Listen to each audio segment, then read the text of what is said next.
नमस्कार। आकाशवाणी से प्रस्तुत है समाचार प्रभात।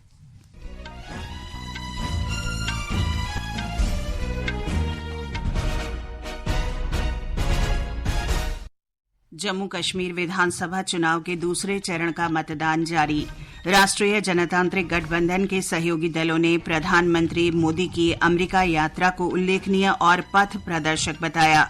कोंकण, गोवा, मध्य महाराष्ट्र, गुजरात और मध्य प्रदेश में 3 दिन तेज बारिश का अनुमान।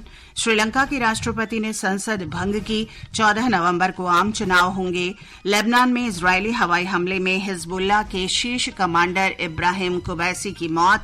और फुटबॉल में भारत ने सैफ अंडर 17 चैंपियनशिप में मालदीव को 3-0 से हराया। समाचार प्रभात के साथ मैं चंद्रिका जोशी।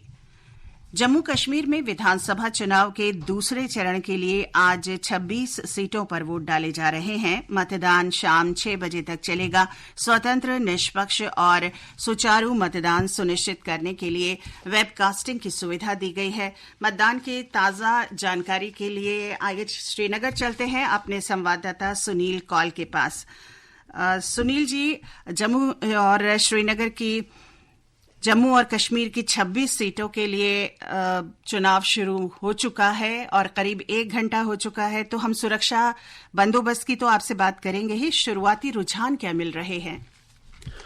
हाँ जी, चंद्रिका जी नमस्कार। आज वो चुनाव के दूसरे चरण में जो आज सुबह 7 बजे आरंभ हुआ है, तो ये देखने को मिल रहा है कि मतदाता जो है अपने मताधिकार का प्रयोग करने के लिए काफी उत्साहित है। चंद्रिका जी, तो आज मैं आज ये आपको ये भी बताना चाहूंगा कि इसका विवरण अगर दे दूं मैं, मतदान जो आज हो रहा है, तो मैं ये बताना चाहूंगा कि प्रदेश में आज 25,78,000 से भी अधिक मतदाता अपने मताधिकार का प्रयोग करने जा रहे हैं।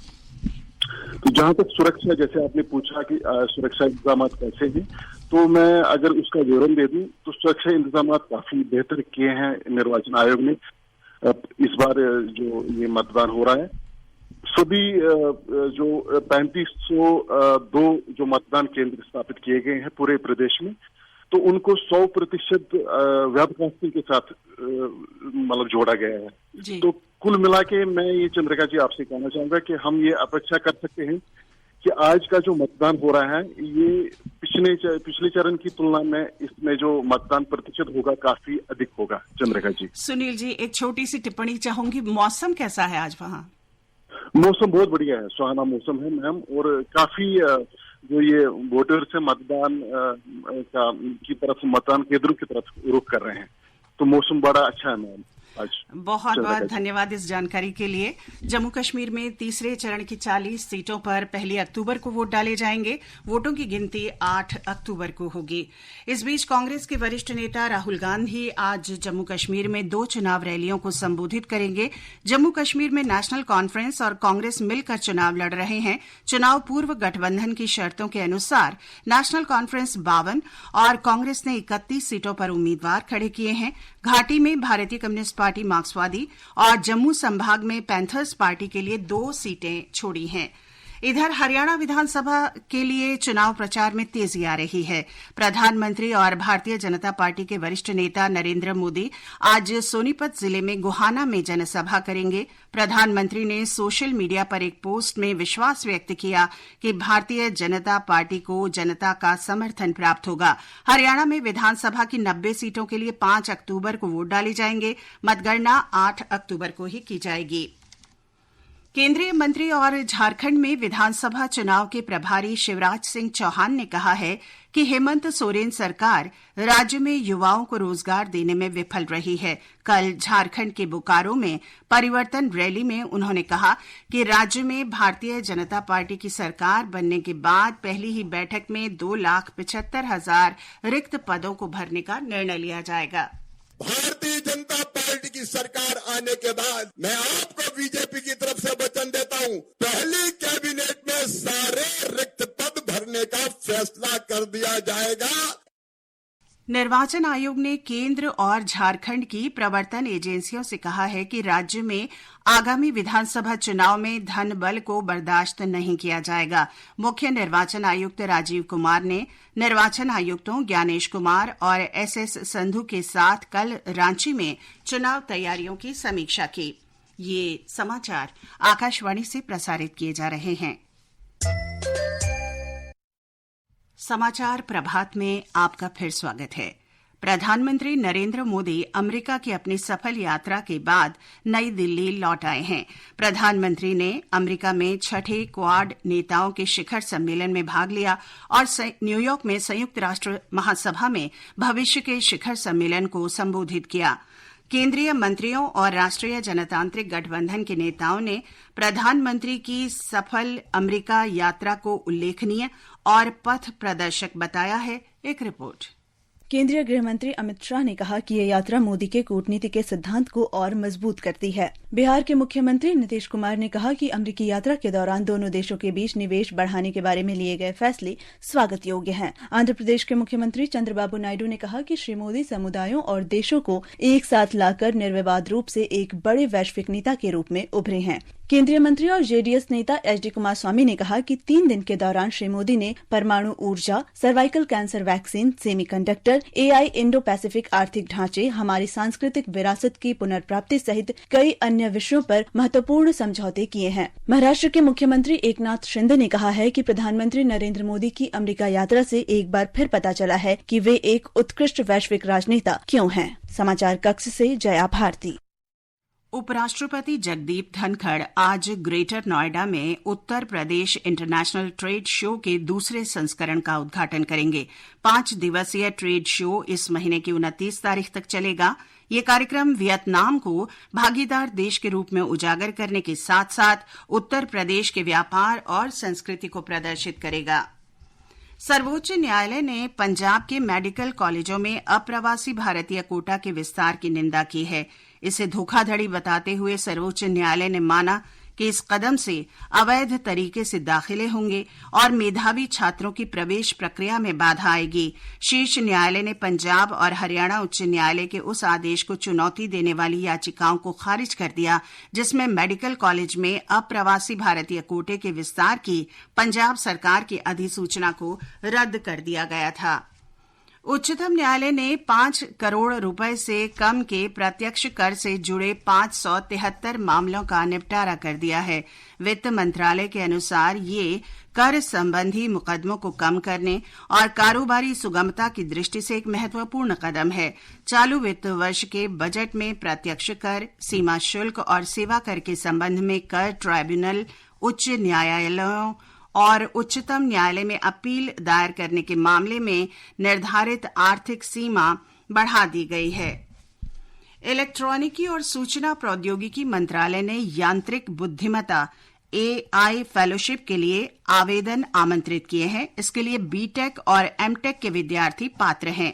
मंत्रालय ने यांत्रिक बुद्धिमत्ता के क्षेत्र में PhD की फेलोशिप प्रदान करने के लिए शीर्ष 50 अनुसंधान संस्थानों से भी सहभागिता का अनुरोध किया है। आवेदन इस महीने की 30 तारीख तक किए जा सकते हैं। बिहार का मडौरा संयंत्र लोकोमोटिव का निर्यात करने वाला देश का पहला कारखाना बनने के करीब है। रेल मंत्रालय के अनुसार रेल विभाग और वेबटेक लोकोमोटिव प्राइवेट लिमिटेड अफ्रीका को लोकोमोटिव निर्यात के लिए इस संयंत्र की क्षमता बढ़ा रहे हैं। मंत्रालय के अनुसार ये पहला मौका होगा जब मडौरा संयंत्र से किसी देश को लोकोमोटिव का निर्यात किया जाएगा। राजस्थान सरकार ने राज्य में मौसमी बीमारियों के बढ़ते मामलों को देखते हुए चिकित्सकों और स्वास्थ्य कर्मियों की छुट्टियां रद्द कर दी हैं। राज्य सरकार ने मौसमी बीमारियों के लिए प्रमुख चिकित्सा संस्थानों में विशेष व्यवस्था संचालित करने को कहा है। हमारे संवाददाता ने बताया है कि सरकार ने मलेरिया, चिकनगुनिया और स्क्रब टाइफस से गंभीर मरीजों की जांच और इलाज के लिए रैपिड रिस्पांस टीमें तैनात करने के भी निर्देश दिए हैं। प्रदेश में इस साल रिकॉर्ड तोड़ बारिश हुई है, जिसके कारण बड़ी संख्या में वायरल डेंगू और चिकनगुनिया के मामले सामने आ रहे हैं। उदयपुर, बीकानेर, जयपुर, दौसा और कोटा जिले डेंगू से सबसे ज्यादा प्रभावित है। वहीं राजसमंद, जयपुर, चित्तौड़गढ़ और उदयपुर में स्क्रब टाइफस के मामले ज्यादा सामने आ रहे हैं। कई जिलों में मलेरिया और चिकनगुनिया के रोगियों की संख्या बढ़ रही है। हालांकि स्वास्थ्य विभाग का दावा है कि पिछले साल के मुकाबले इस बार मौसमी बीमारियों पर नियंत्रण की स्थिति बेहतर है। जितेंद्र द्विवेदी, आकाशवाणी समाचार, जयपुर। मौसम विभाग ने कोंकण, गोवा, मध्य महाराष्ट्र, गुजरात और मध्य प्रदेश में शनिवार तक तेज वर्षा का अनुमान व्यक्त किया है। कर्नाटक के तटवर्ती और भीतरी हिस्सों तथा विदर्भ में मूसलाधार वर्षा हो सकती है। असम, मेघालय, अरुणाचल प्रदेश, पश्चिम बंगाल के हिमालयवर्ती इलाकों और सिक्किम में कल तक कहीं तेज तो कहीं बहुत तेज बारिश हो सकती है। मोदी सरकार के तीसरे कार्यकाल के 100 दिन पूरे कर लिए हैं। इस अवधि के दौरान सरकार ने 15 लाख करोड़ रुपए से अधिक की परियोजनाएं शुरू की हैं। देश में युवाओं के सशक्तिकरण के लिए सरकार के प्रयासों के संबंध में एक रिपोर्ट। तीसरे कार्यकाल के पहले 100 दिनों में सरकार ने प्रधानमंत्री पैकेज के अंतर्गत 2 लाख करोड़ रुपए की घोषणा की है। इस पैकेज से देश के 4 करोड़ से अधिक युवाओं को लाभ होगा। इस अवधि के दौरान केंद्र सरकार ने पेपर लीक रोकने और भर्तियों में पारदर्शिता सुनिश्चित करने के लिए सार्वजनिक परीक्षा अनुचित साधनों की रोकथाम अधिनियम लागू किया। तीसरे कार्यकाल के पहले बजट में मोदी सरकार ने रोजगार सृजन को गति देने के लिए पूंजीगत व्यय को बढ़ाकर 11,11,000 करोड़ रुपए कर दिया। 100 दिनों की अवधि में सरकार ने 10,600 करोड़ रुपए के परिव्यय के साथ विज्ञान धारा योजना को मंजूरी दी। नशा मुक्त भारत सुनिश्चित करने के लिए सरकार ने मादक पदार्थ निषेध असूचना केंद्र मानस हेल्पलाइन 1933 की शुरुआत की। सकलैन अख्तर, आकाशवाणी समाचार, दिल्ली। श्रीलंका के राष्ट्रपति अनुरा कुमारा दिस्सानायके ने कल देर रात श्रीलंका की 225 सदस्यीय संसद को भंग कर दिया। श्री दिस्सानायके को पिछले सप्ताह ही श्रीलंका का राष्ट्रपति चुना गया था। एक रिपोर्ट। राष्ट्रपति चुनाव संपन्न होने के कुछ ही दिनों बाद श्रीलंका अब संसदीय चुनावों की ओर बढ़ रहा है। चुनाव इस वर्ष 14 नवंबर को होंगे, जिसके लिए 4 से 11 अक्टूबर के बीच में नामांकन प्राप्त किए जाएंगे। श्री दिस्सानायके की नेशनल पीपल्स पावर की वर्तमान मंत्रिमंडल में केवल 3 सदस्य हैं, जिनमें डॉक्टर हरिनी अमरसूरिया प्रधानमंत्री का पद संभाले हुए हैं। अहमद मोइन फारूकी, आकाशवाणी समाचार, कोलंबो। लेबनान में इजरायली सेना के हवाई हमलों में हिजबुल्लाह के वरिष्ठ कमांडर इब्राहिम कुबैसी की मृत्यु हो गई है। इब्राहिम कुबैसी हिजबुल्लाह के मिसाइल और रॉकेट संचालन का कमांडर था। गाजा संघर्ष में इजरायल अब उत्तरी सीमा पर ध्यान केंद्रित कर रहा है, जहां हिजबुल्लाह हमास के समर्थन में इजरायल में रॉकेट दाग रहा है। 17 वर्ष से कम उम्र के खिलाड़ियों के सैफ चैंपियनशिप फुटबॉल में भारत ने मालदीव को 3-0 से हरा दिया है।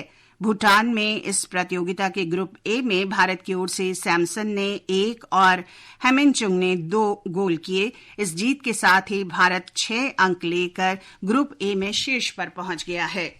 और अब आज के समाचार पत्रों की सुर्खियों के साथ हैं फरहत नाज।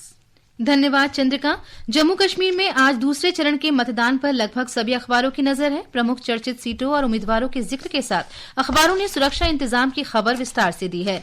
प्रधानमंत्री के अमेरिका दौरे की प्रमुख बातों और यूक्रेन के राष्ट्रपति से मुलाकात को भी अधिकांश अखबारों ने अहमियत दी है। दैनिक ट्रिब्यून ने लिखा है, क्षेत्र में शांति और स्थिरता की बहाली के लिए भारत का समर्थन दोहराया, सफल यात्रा के बाद स्वदेश वापसी। देशबंधु ने बॉक्स में लिखा है, गृह मंत्रालय के साइबर धोखाधड़ी रोकने की दिशा में लगातार प्रयास जारी। और अंत में मुख्य समाचार एक बार फिर। जम्मू कश्मीर विधानसभा चुनाव के दूसरे चरण का मतदान जारी। राष्ट्रीय जनतांत्रिक गठबंधन के सहयोगी दलों ने प्रधानमंत्री मोदी की अमेरिका यात्रा को उल्लेखनीय और पथ प्रदर्शक बताया। कोंकण, गोवा, मध्य महाराष्ट्र, गुजरात और मध्य प्रदेश में 3 दिन तेज बारिश का अनुमान। श्रीलंका के राष्ट्रपति ने संसद भंग की। 14 नवंबर को आम चुनाव होंगे। लेबनान में इजरायली हवाई हमले में हिजबुल्लाह के शीर्ष कमांडर इब्राहिम कुवैसी की मौत। और फुटबॉल में भारत ने सिर्फ अंडर 17 चैंपियनशिप में मालदीव को 3-0 से हराया। इसके साथ ही समाचार प्रभात का ये अंक समाप्त हुआ। नमस्कार।